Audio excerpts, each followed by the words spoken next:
to say, I wish I'd known Sina Sutherland. And mostly, I wish I'd known her because every person who did know her, when I say, what was she like? They say, oh, she was a pistol. And I think, that's so cool. I want people to say that of me when I'm dead. What was it? He was a pistol. And they won't.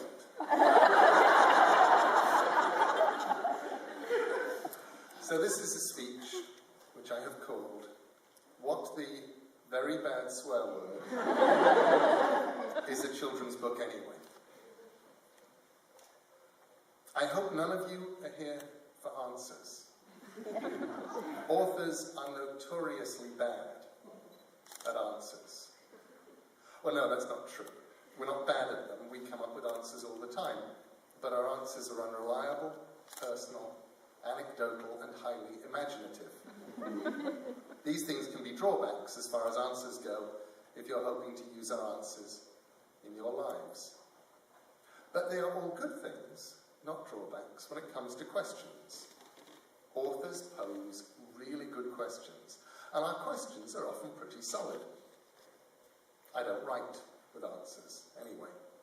I write to find out what I think about something. I wrote American Gods because I'd lived in America for almost a decade and felt it was time that I learned what I thought about it. I wrote Coraline because, when I was a child, I would wonder what would happen if I went home and my parents had moved away without telling me. It could happen. Things sometimes slip their minds. They were busy people. One night they'd forgotten to pick me up from school, and it was only a wistful phone call from the school at 10 o'clock asking if they were expected to keep me. They finally got me rescued. One morning they dropped me off at school without noticing that half-term had begun, and I wandered confused around a locked and empty school until I was rescued by a gardener. So it was unlikely, but it was possible. And if they had moved away, what if other people moved in who looked just like them? How would I know? What would I do? And for that matter, what was behind the mysterious door at the far end of our oak-panelled drawing room, the one that opened to reveal only bricks? I write stories to find out what I think about things. I'm writing this speech to find out what I think about something. And what I want to know is this: what is a children's book? Or more emphatically, what the very bad swear word is a children's book. It was a tiny private school in the town in which I lived, and I only attended it for a year. I was 8.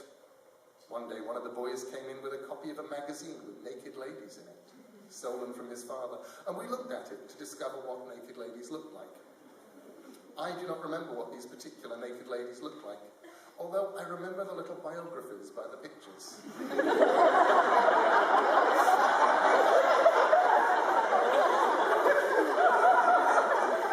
One of the ladies was a magician's assistant, which I thought very grand.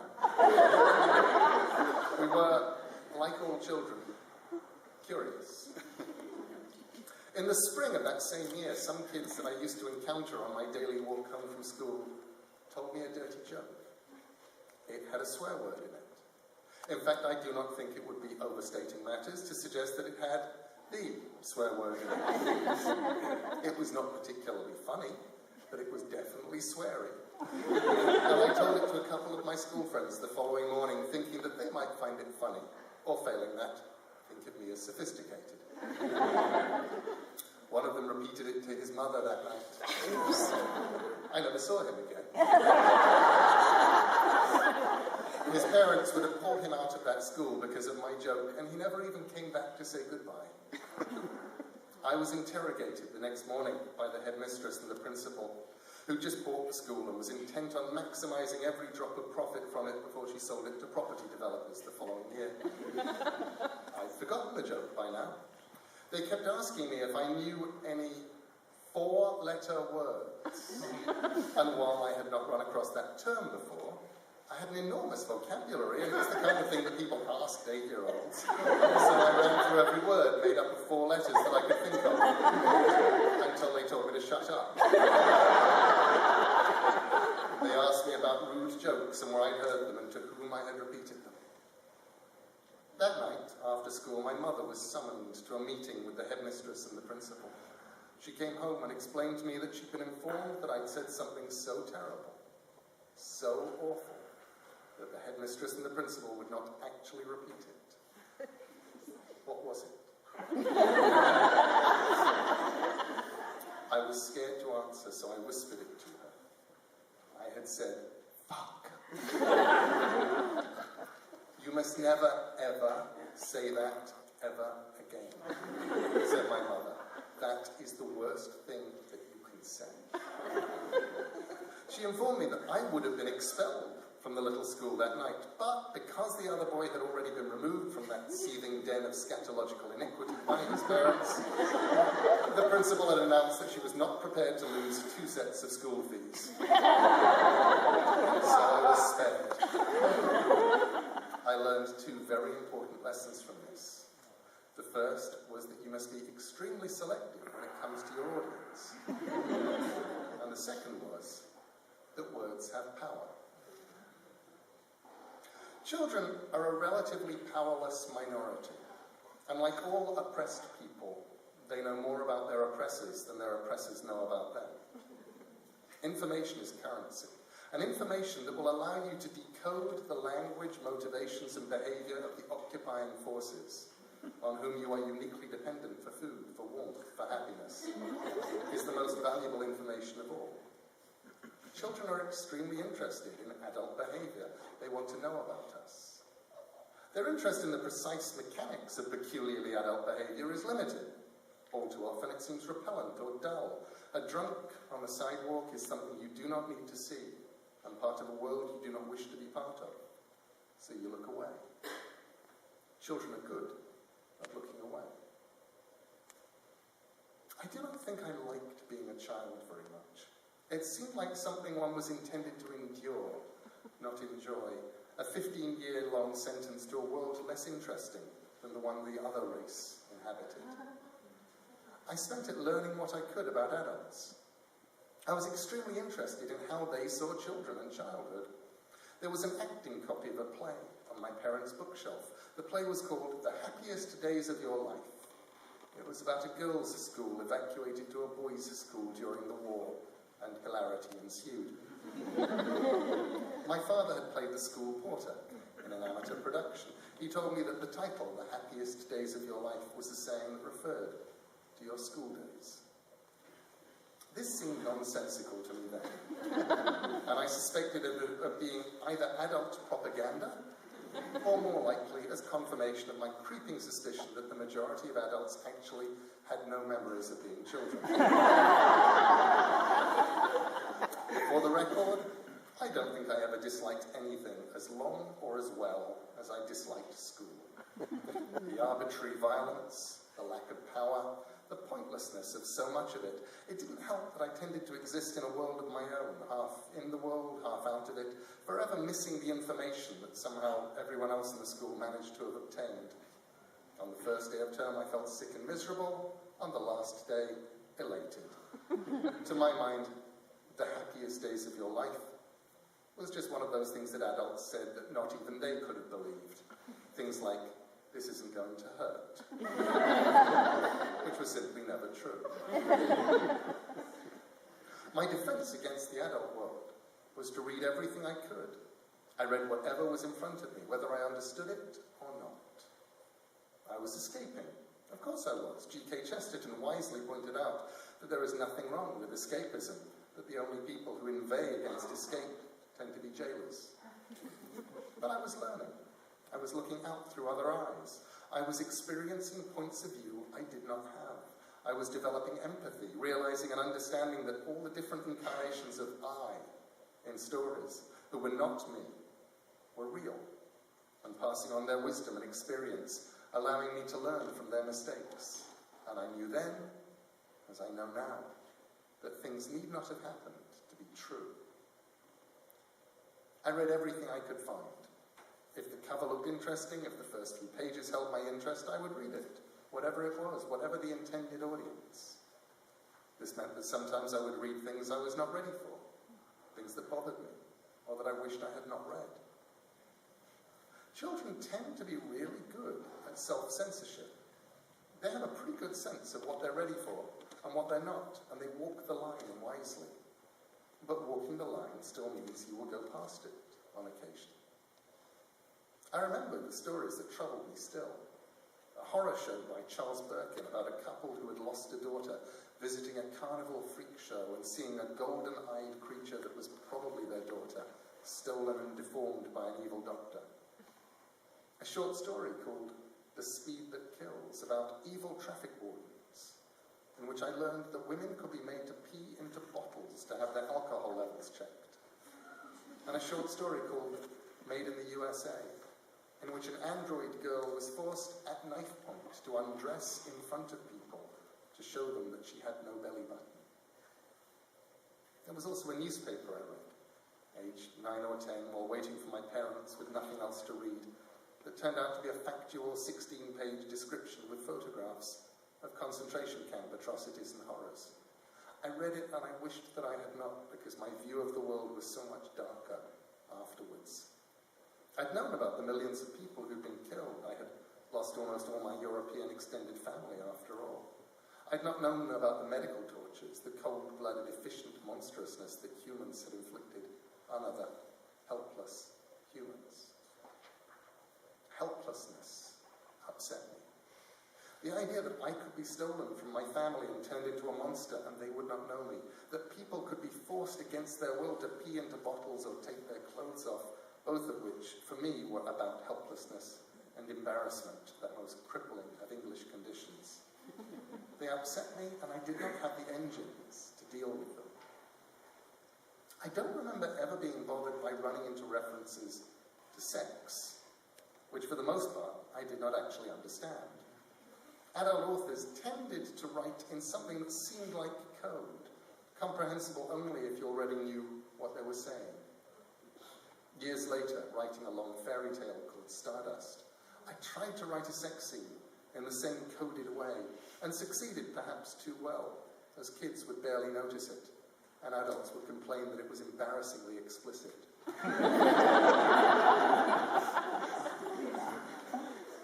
So there were things I read that troubled me, but nothing that ever made me want to stop reading. I understood that we discovered what our limits were by going beyond them, and then nervously retreating to our places of comfort once more, and growing, and changing, and becoming someone else, becoming, eventually, adult. I read everything but young adult fiction. This was not because I did not like it, merely that I do not remember coming across any as a child or as a young adult.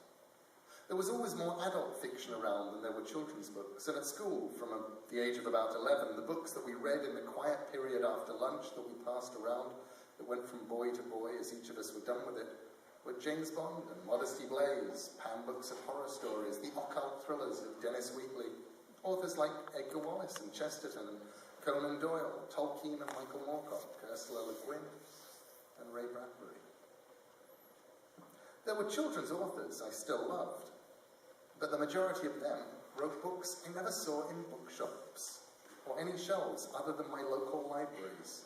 Margaret Story, for example, who wrote magical fantasies that fed my inner landscape in a way that only matched the magic of C.S. Lewis and Alan Garner. Or J.P. Martin, and his very peculiar books about an enormously rich elephant called Uncle, and Uncle's battles with Beaver Hateman and the Bad Fort Gang. My book-buying habits were driven by thrift. In England, the years immediately following decimalisation were years of spiralling prices. I discovered that books priced in shillings would often be half the price of later printings, and I'd haunt the shelves of bookshops, checking the prices of books, looking for books in shillings, trying to get the most fiction for my pocket money. I read so many bad books. And I discovered Tom Dish, who made up for all of them. As a child, as a young adult, I was reading adult fiction and children's fiction with the same eyes, and the same head. And I was reading anything in the space I happened to be in, indiscriminately, which is, I'm certain, the best way to read. I worry when people ask me how to stop their children reading bad fiction. What a child takes from a book is never what an adult takes from it. Ideas that are hackneyed and dull for adults are fresh and new and world-changing for children. And besides, you bring yourself to a book, and children are capable of imbuing things with magic that not even the author knew was there. I had one book confiscated when I was 12. A Cold War political farce by David Forrest called "And to my nephew Albert, I leave the island what I won of Fatty Hagen in a poker game." Taken because, if I remember it correctly, the cover showed naked female breasts with American and Russian flags painted on them. I tried to get it back from the teachers by explaining that the cover was misleading, and apart from a sunbathing young lady, there was pretty much no sex or nakedness in the book. This did not work. I eventually got it back from the teachers at the end of term by claiming falsely that it was my father's and I'd taken it without his knowledge. And it was reluctantly returned. I had learned not to read books in school with breasts on the cover. Or at least to cover the covers with something else if I did. I was pleased that the Michael Moorcock, Jerry Cornelius books I loved with their surrealistic and extreme sex scenes had such innocent, breastless covers. And of course I learned the wrong lessons from this. Because I loved adult fiction as a child, when my daughter Holly developed a fondness for R.L. Stein's Goosebumps books, at the age of 11 or 12, I dashed down to my library and returned with a paperback copy of Stephen King's Carrie. If you like those, you'll love this.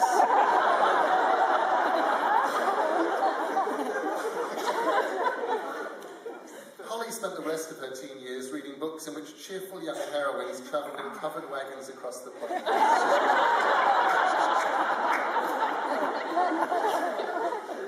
And in which nothing conceivably nasty ever happened to anyone.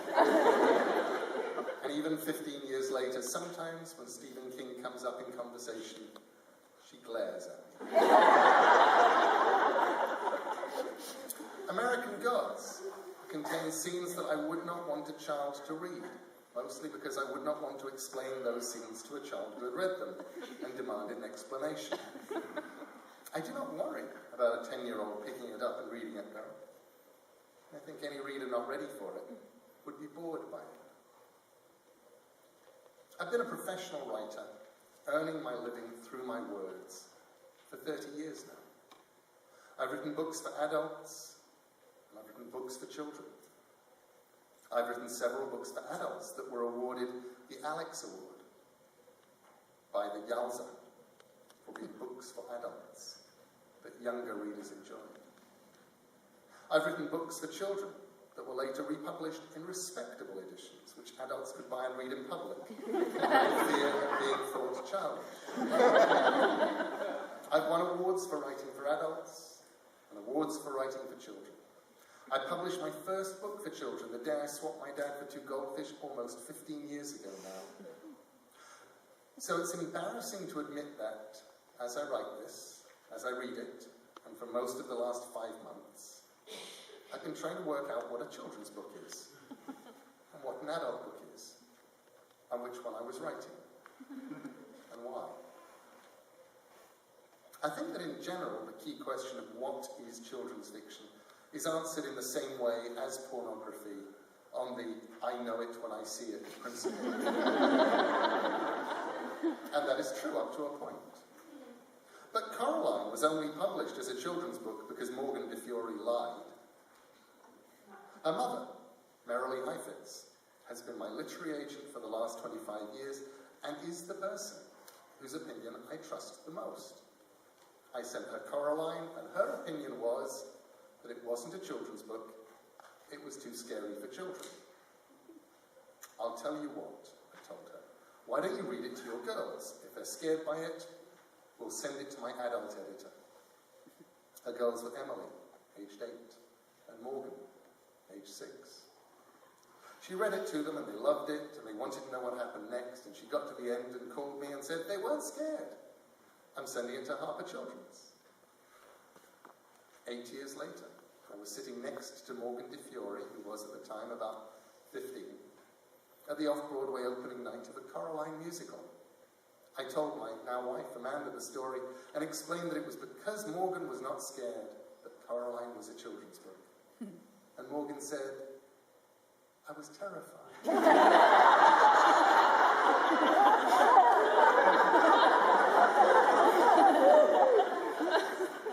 But I wasn't going to let on that I was scared, because then I wouldn't have found out how it ended.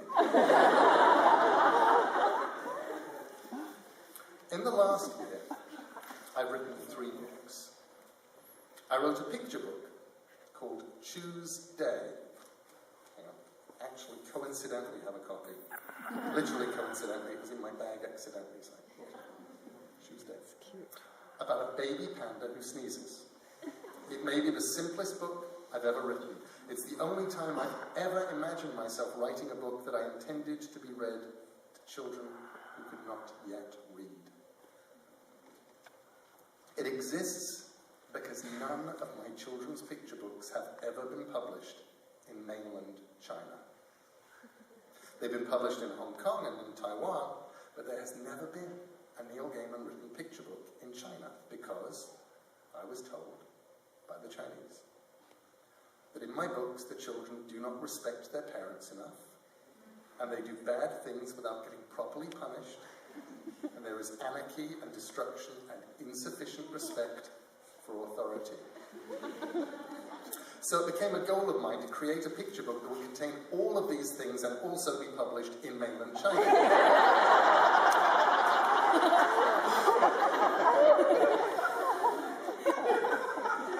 I wrote it, and I drew pictures for it. I gave it to my publisher, who gave it to Adam Rex, who painted much better pictures for it. And I'm still waiting to find out if it will be published in China. Still, baby panda who sneezes. It's a children's book which I wrote peculiarly with an adult audience in mind. I wrote it because I wanted a picture book of mine to be read in China. I wrote it to make children imagine and dream and exult and pretend to be pandas and pretend to sneeze. So I wrote a book that I hoped adults would enjoy reading to children, and more importantly, enjoy reading the 10th time that week, or the 3rd time that night. It contains a simple world in which a small child is not listened to, but should have been, with disastrous consequences for everyone, except the child. The pictures are beautiful and filled with detail. And as I made it, I looked at it with 2 sets of eyes. Was I making a book I would have liked as a very small boy? Was I making a book that I would enjoy reading as a parent soon, perhaps as a grandparent? For life goes so quickly. That was the first book. I wrote another book, almost definitely for children. It was called Fortunately the Milk.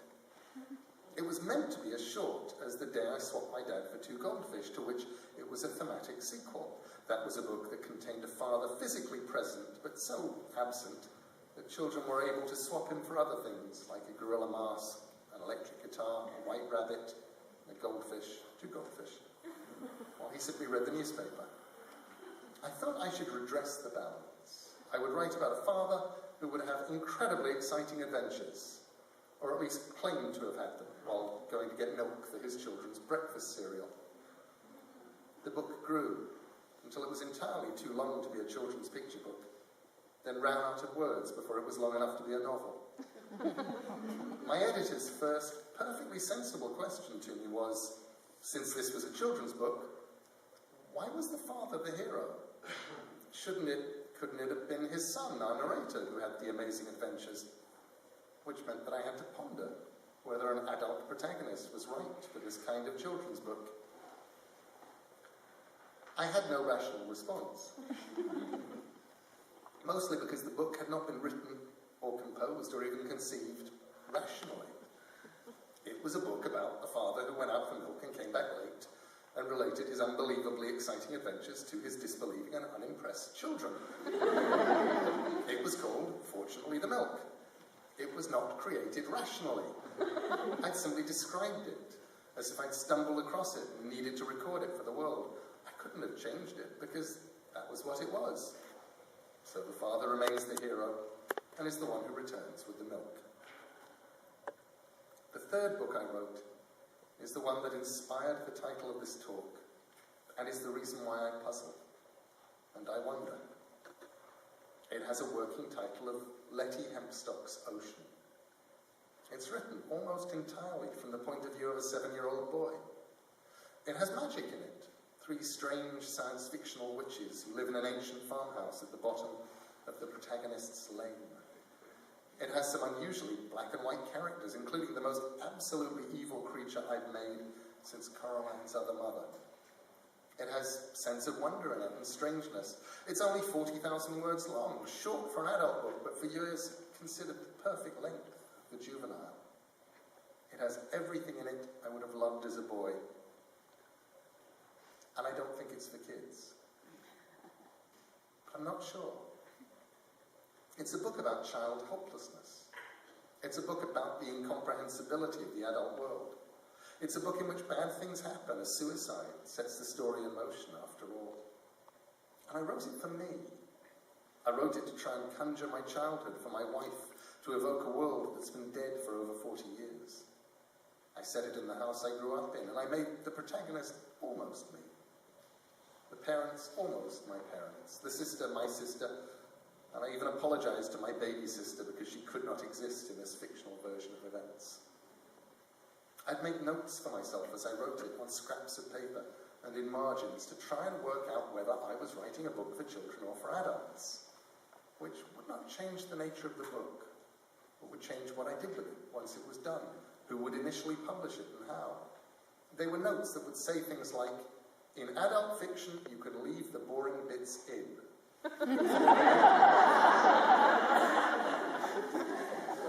And I don't think I can have the scene where his father nearly drowns him in the bath if it's a kid's book, can I? I reached the end of the book and realized that I was as clueless as when I began. Was it a children's book? An adult book? A young adult book?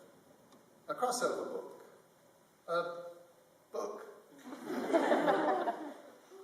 I once wrote the English language script for a beautiful and prestigious foreign animated film, and was asked by the film company before I began to try and include some swear words in there somewhere, as they needed to be sure that the film had at least a PG-13 certificate. But I don't think it's swearing that makes fiction adult. What makes a book an adult book is sometimes it's a look at a world that's only comprehensible if you're an adult yourself, or because it's just not for you, not yet, or only for you when you're ready. And even then, certainly in my case, you read it anyway, and you take from it whatever you can. And then perhaps you come back to it when you're older and find the book has changed because you've changed as well, and the book is wiser or more foolish because you are wiser or more foolish than you were as a child.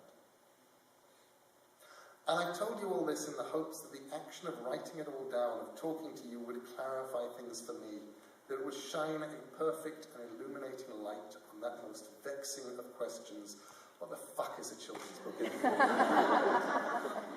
And I've talked a lot tonight, but I suspect I have not answered the question. Not really. But then you do not come to authors for answers. You come to us for questions. We're really good at questions. And I hope that in the days and weeks and years to come, the question of where the dividing lines between adult and children's fiction are, and why they blur so, and whether we truly need them, and who ultimately books are for, will rise up in your mind when you least expect it to, and vex you, as you also are unable, in an entirely satisfactory manner, to answer it. And if that is the case, then our time together has been worthwhile. I thank you.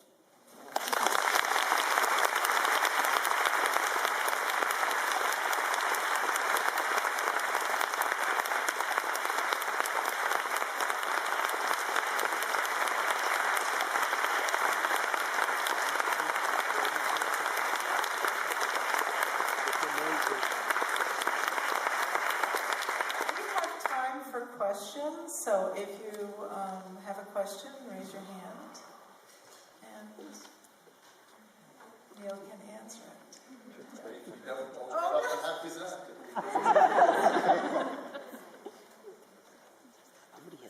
Any questions?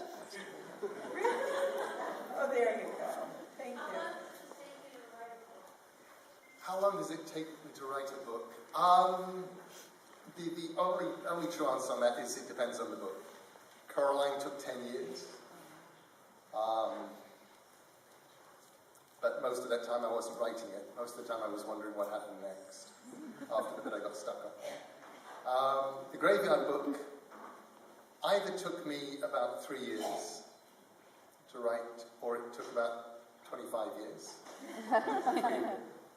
The day I first tried writing a bit of it and decided I wasn't good enough, and put it away. Let's see, the new one, Letty Hempstock's Ocean. I started writing it probably about a year ago. And I wrote, I think, the first 5,000-6,000 words last year.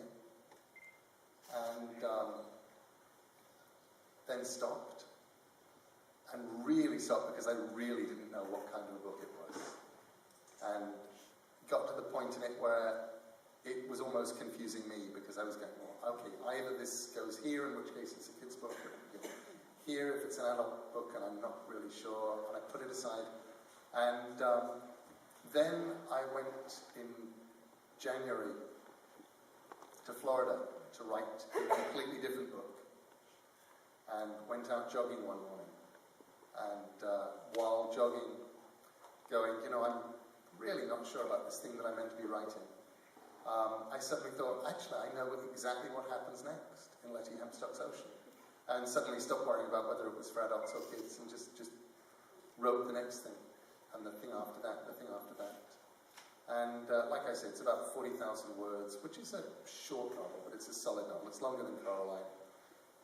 And it took probably mostly about 3 months to write, but there was a big gap in the middle. So honestly, how long, if I'm writing, a big novel like American Gods, took me about 2 years to write, and not doing anything else. And Tuesday took about 20 minutes. It actually took me longer. The longest thing with Tuesday was actually drawing the pictures when I gave it to Harper's, because I thought, I can't just give them the text. It's like, covers half a sheet of paper. So I made a book, and I carefully drew all the pictures in the book, so I could give them, and then I photocopied it, and I said, this is the book. Obviously, you're not really meant to use my drawings of pandas. You'll go find someone who can really draw pandas. That was Adam Rex. But he did such a great job that now I'm just going to write half a sheet of paper and give it to him. It'll be brilliant. Yeah. I was wondering, do you often write several within the same zone? Like, do you write a child's book and an adult book and then things like that? I tend to often be working on more than one thing. So the question was, can I write more? Do I often work on more than one thing at the same time? Maybe a child's book or an adult book going on. Yeah, the answer is yes. I do. Coraline was written. I started it. I was working on Sandman, and then stopped writing it, partly because I wasn't entirely sure exactly what happened next, but mostly just because I ran out of time. I'd moved to America, and it had been the book that I was writing in my free time. And suddenly I didn't have any free time. And then about 5 years later, I looked around, and the daughter that I'd been writing it for, Holly, was now almost too old for it.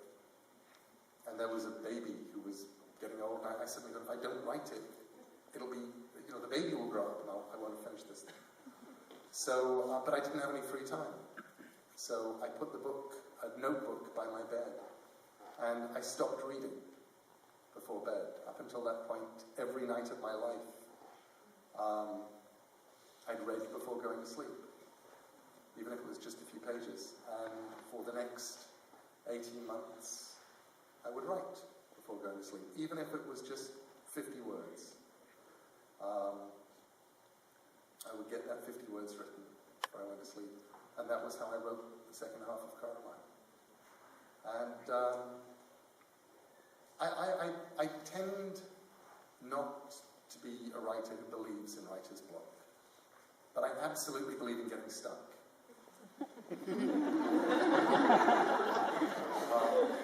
I'm a writer who gets stuck sometimes. You know, I'm working on something and I'm stuck, and I don't really know what happens next. I'm not sure where it goes. Sometimes I've made a simple mistake, sometimes I've made a huge mistake, sometimes I need to rethink it, sometimes I just need to think about it a lot more sometimes I need to go for a jog in Florida. And then it unsticks, and you keep going. So if you're that kind of writer, it's always really nice to have more than one thing that you're working on, because when you do get absolutely into trouble with something and you get really stuck on it, you can always creep off and work on something else. You're welcome. Yeah. How does it compare when you meet a reader that's an adult versus meeting a reader that's a child of your work? The question was, how does it compare when I meet a reader who's an adult with meeting a reader who's a child about my work? I'm just trying to think if there's any difference. It's a really good question. Nobody's ever asked me.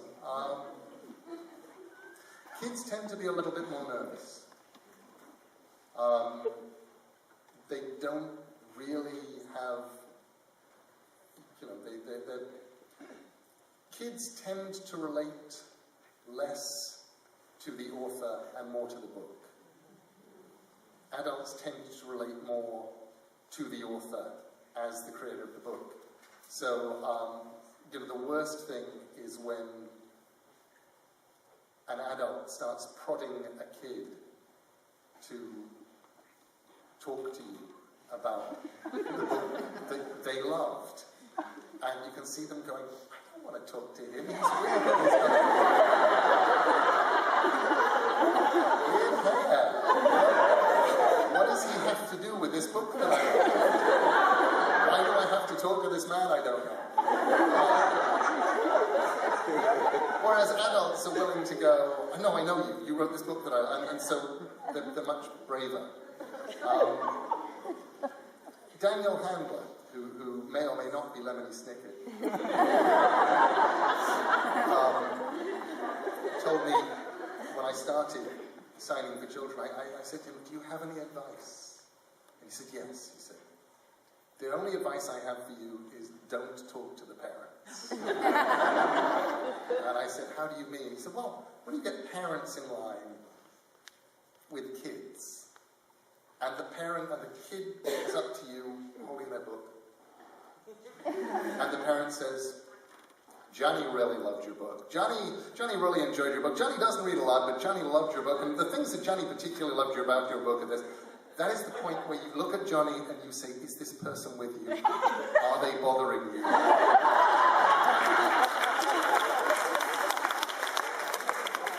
You really need to call security.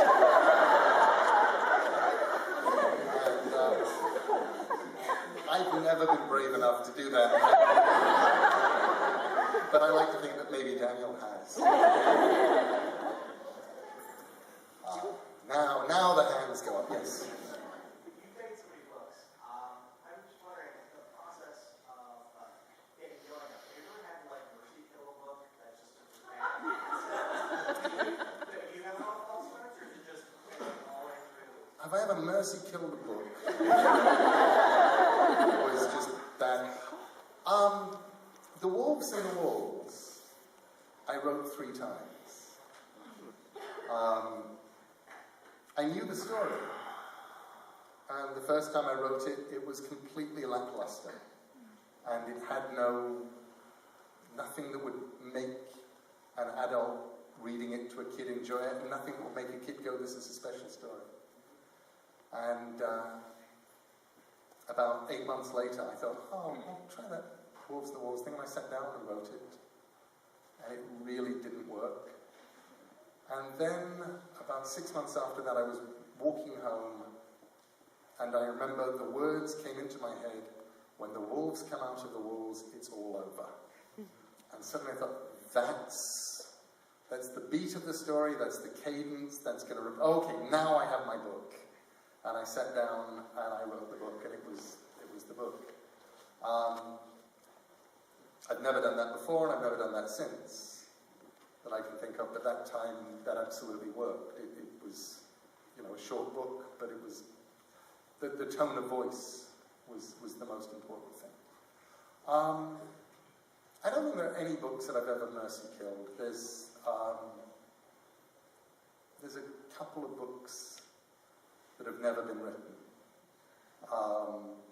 There's one book that will probably never be finished because I started it when I was about 21. And I wrote probably 30,000 words of it. But essentially, it was my how much I hate school story. It was going to be called The End of the Third Form at St. Andrew's Eve.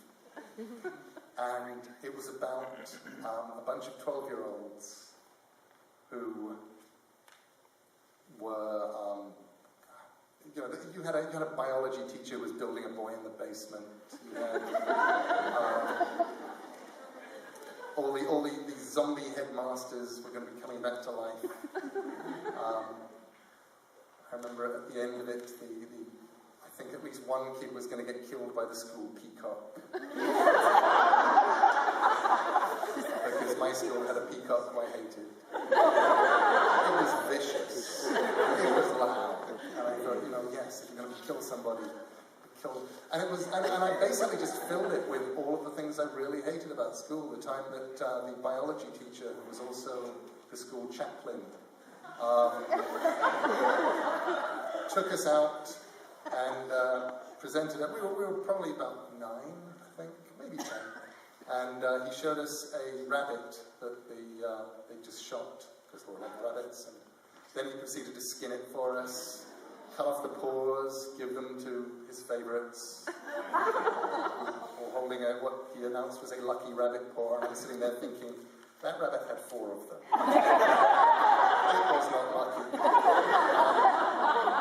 And then having, segmented it to show us how rabbits were put together, he took the bladder of the rabbit, put it onto a pump that you blow up a football with, and expanded it, and then it spattered, spattering blood over everybody.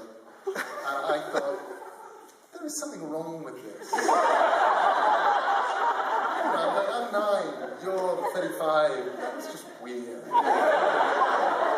So all of that stuff went into this book. It wasn't a relative of years, was it? And I started writing when I was 20, 21, 22, something like that. And somewhere in there, I sort of got over it. And actually just decided that really nobody except me wanted to read a book in which this entire school was just destroyed horribly. So I'm pretty sure I think our hero may have survived. But he was going to be the only one. Everybody else was going to die. It is good that book was put out of its misery. Yes? First of all, it sounds like a great biology teacher. Second, did you, when you finish a children's book, before you finish it, do you run it by children, and if they have suggestions, do you, or do they say things that cause you to change that? I did a lot when I had children around. The best period for having children around was when my daughter Maddie was incredibly small. Because at that point I could do things like get permission from her kindergarten teacher to come in and just read to the class. And I would try out things. That was how the Wolves and the Wolves got tried out. If they hated it, it would never have been sent to my agent. Maddie was my guinea pig for a lot of the stuff. She was my guinea pig for Coraline. And if she hadn't liked it, I wouldn't have sent it to Marilee. And urged her to read it to her daughters. And actually that sort of remains true, even with Tuesday, when the pencil drawings came in, and there was enough in the book that you could show somebody. I was in Santa Fe with my wife and her sisters, and her sister had a very sweet 3-year-old boy, and I sat him down and read him the book, and got to the end, and he said, "Now read it again." And I read it to him again.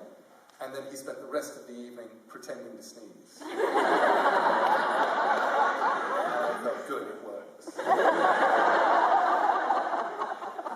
And then, very, very briefly, I felt sorry for every teacher and parent who's going to have classes full of 3- and 4-year-olds just running around pretending to sneeze. I thought, what the hell? So yes, I do. Yes. Why did I move to America? It was a bunch of things happening at once. It was almost basically it was 20 years ago now. And it had a lot to do with the fact that I was working for DC Comics, pretty much exclusively at that point, which meant that all my income was coming in dollars. And that under the economic leadership of the George Bush before last, they weren't worth anything outside of America. And not only weren't they worth anything, but you didn't know how little they were going to be worth from one week to the next. So the idea of coming and living in a country in which you could just spend them, and you know how much you had, was incredibly appealing. Also, I had too many books, and I needed a house big enough to keep my books in. And they were just growing and accumulating, and it was the discovery that I could buy a giant Addams Family house with 17 acres in the Midwest for the cost of a parking space in London. Slightly less. That actually made it ridiculously attractive. And I had a lot of friends out in the Minneapolis area particularly who were writers. So that was the big reasons for moving. Having said that, of course, I planned to move for about 3 or 4 years. That was the plan. But 3 or 4 years later, there was a baby, and it seemed silly to move when you've got a small baby. So we stuck around, and then it seemed silly to move when you've got a kid in, middle school. You really don't want to move when you've got a kid in high school. So my plan was to go back to England pretty much the moment Maddie graduated, which will be on June the 4th. And unfortunately, I then met Amanda and got married. And married somebody who has no intention of going to live in England, so I'm stuck here.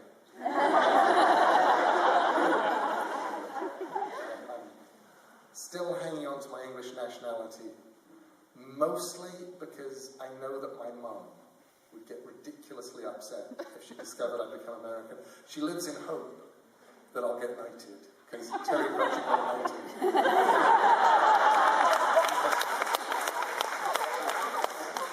And she'll say things to me like, dear, I've been looking into it, and apparently if you do a lot of charity work, they'll like you. I go, Mum, I do a lot of charity work. I do it in America, and it doesn't count. It doesn't mind. You have to be in England doing charity work. And she'll say, well, maybe you could mention it to her. Drop a line. Dear Elizabeth R. I'm in America doing lots of charity work. Please knight me. But that's the best English. How are we doing for time? Okay, one more question. It has to be really, really good one. No pressure. Got one right here? Okay, yes. There's a lot of ghost story legends in the graveyard book. Did you research that? Did a lot of stuff, or did they just visit you folklore based on stuff? The question is, there's a lot of ghosty lore and legend in the graveyard book, and did I research it? No. I think the graveyard book was easily and far away the least researched of anything I've ever written, with the exception of, I did research things. I went to a lot of graveyards, and I would go and visit graveyards recreationally, especially nice scenic ones, and just wander around. And I actually researched death customs. I did a lot of research so that I actually knew the different ways that what people did to bodies before they put them in the ground over the last 1,000 years or whatever. And if I was going to write about life in a graveyard, I wanted to actually know what kind of funeral clothes people would have been wearing in Victorian years as opposed to in the 15th century, all that kind of stuff. And I wanted to make sure my terminology was correct. I needed to know what a mausoleum actually was and things like that. But I didn't research the ghosty stuff.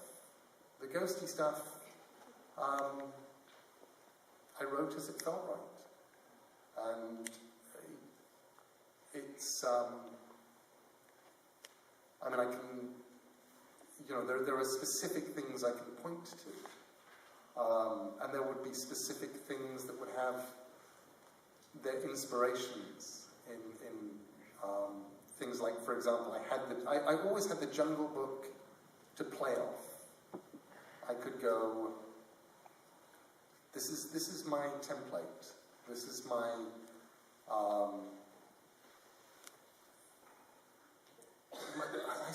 I thought of the Graveyard Book almost as a conversation with Kipling.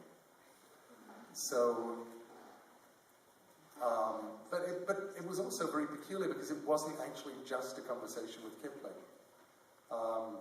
My favourite chapter in the Graveyard Book is the Danse Macabre one, the Macabre dance. And that was really my sort of little homage to P.L. Travers. One of the things I loved about the Mary Poppins books growing up was there would always be one weird sort of little story somewhere in the middle of a Mary Poppins book in which all of the weird madness that the Banks children had encountered in the story would somehow spill over.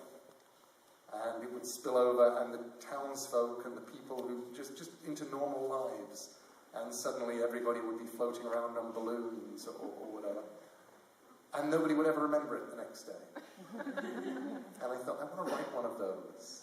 So the idea of the Dance of the Dead, the idea of the one day in every 100 years or whatever when the dead dance with the living.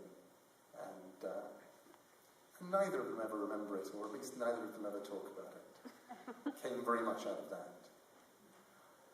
But no, there was no ghosty research. There was a lot of ghosty making things up.